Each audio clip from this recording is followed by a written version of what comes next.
Hey guys, let's get more news about Warriors, but first, don't forget to subscribe and leave your like. Electric Kuminga played best game Kerr has seen from him versus Grizz. Jonathan Kuminga continues to develop into the NBA star the Warriors knew he could be. In fact, coach Steve Kerr believes the 21-year-old showing in Golden State's 137-116 win over the Memphis Grizzlies on Wednesday at Chase Center was the best game of Kuminga's career. "It gives us a different dimension, just those easy baskets," Kerr said of Kuminga's high-flying dunks against Memphis, which complemented his 26 points, 5 rebounds, 4 assists and 2 steals on the night. "But it's the force he played with tonight. I thought it was maybe the best game I've ever seen him play at both ends. He was playing with intensity defensively, he got deflections, he was guarding the ball. But the way he played downhill, sprinting the floor. He is so fast. He's electric, and he's really learning to use it more often and in key times. I thought tonight he was just brilliant. It seems to me like the game is really making more sense to him now and slowing down a little bit, and it was really fun to watch Jonathan tonight." Kuminga was a man on a mission Wednesday, emphatically finding his way to the rim on multiple occasions to produce several highlight dunks. And, as Kerr pointed out, his athleticism, speed and defensive chops were on full display. It has been quite the turnaround for Kuminga after a mid-season chat with Kerr about his Warriors role.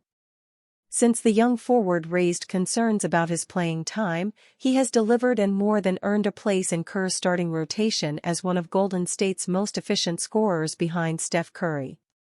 Kuminga's 26 points against Memphis marked his 8th consecutive game in double figures and the 46th time in the past 48 games that he has put up 10 or more points. And as the Warriors set their sights on another NBA playoff run, they have to feel good about Kuminga helping lead the charge. Steph Curry makes NBA history in Warriors vs Grizzlies. Knocking down his 300th three-pointer of the season on Wednesday night versus the Memphis Grizzlies, Golden State Warriors star Steph Curry made NBA history.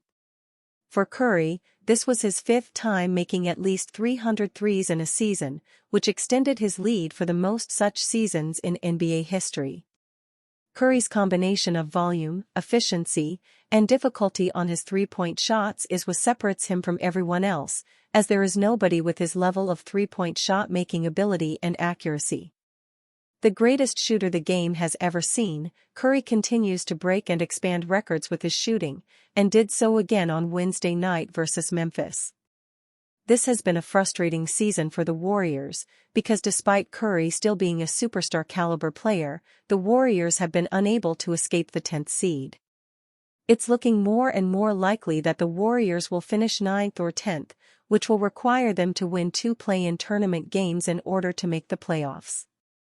Golden State's roster outside of Curry has been inconsistent all season, with no bona fide second option stepping up until Jonathan Kuminga's recent surge.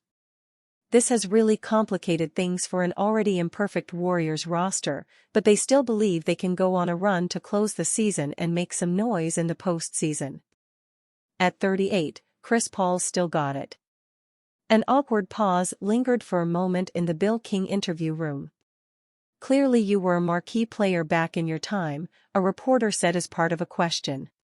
"You don't get to Paul's position as a 38-year-old future Hall of Fame point guard without a healthy amount of confidence and pride." "Back in my time?" Chuckles scattered in the room, including from the podium. In Paul's mind, he's not over the hill. He might be past his athletic prime, but he's not a has-been. He has every reason to believe that. Paul had just polished off a 14-assist, 0-turnover masterclass in a win Wednesday night over the Grizzlies. He picked apart Memphis drop pick-and-roll coverage with his patented array of mid-range followaways. He found Jonathan Kuminga and Tracy Jackson-Davis, his new favorite lob partner, for alley-oop dunks. Back in my time? His time's clearly not up. "I've played in a few games," Paul joked when asked about his vintage performance.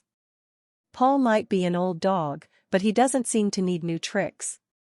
He has seamlessly blended his pick-and-roll playmaking into Golden State's free-flowing offensive ecosystem. This year, he's averaging 9.4 points and 7.1 assists in 26.7 minutes per game. Among regular players, he ranks second in the league in assist-to-turnover ratio. I watch this game all day, every day. I'm on second spectrum, I'm watching clips. I know this game like the back of my hand, Paul said. So when you're playing out there and you're knowing Klay Thompson's got it going, he's shooting the life out of the ball, the slip might be open.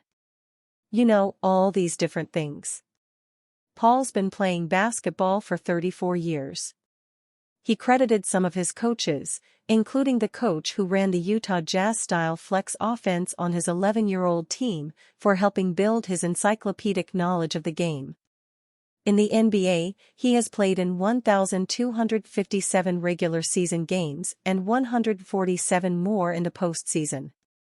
He has won 2 Olympic gold medals and been teammates with James Harden, Blake Griffin, Kevin Durant, Devin Booker, and Shai Gilgeous-Alexander. There isn't really much you can show me that I haven't seen, Paul said. And now, his longtime point guard rival Steph Curry. Paul has been around so long, he coached Grizzlies rookie G.G. Jackson too a couple years ago in his AAU program. Jackson dropped a career-high 35 points Wednesday against Paul and the Warriors, and the point guard couldn't have been happier. Sometimes he still calls me coach, Paul said. He hit a 3 in my face early in the game, I was pissed. But our AAU program is really like a family. And so to see him be out there on the court and playing against him, it's something I'll never get used to. Kind of a surreal moment. Jackson is 19 years Paul's junior. Paul didn't just share the court with Jackson, he competed with him. Paul posted his 5th double-double of the season and 15th career game with at least 14 assists and 0 turnovers. In one stretch early in the fourth quarter, Paul stuck a stare-down 3. A couple trips later, he hit Jackson Davis with a pocket pass in the pick-and-roll for his 10th assist. Then he found the rookie center again for an and-one alley-oop. Paul kept finding the open man, like he has done for so long. He dished to Andrew Wiggins for a 3, and then threw a 30-foot lob to Kuminga on a back cut for the highlight slam of the night. And you, fan, what do you think of the situation, Chris Paul? Leave your opinion in the comments.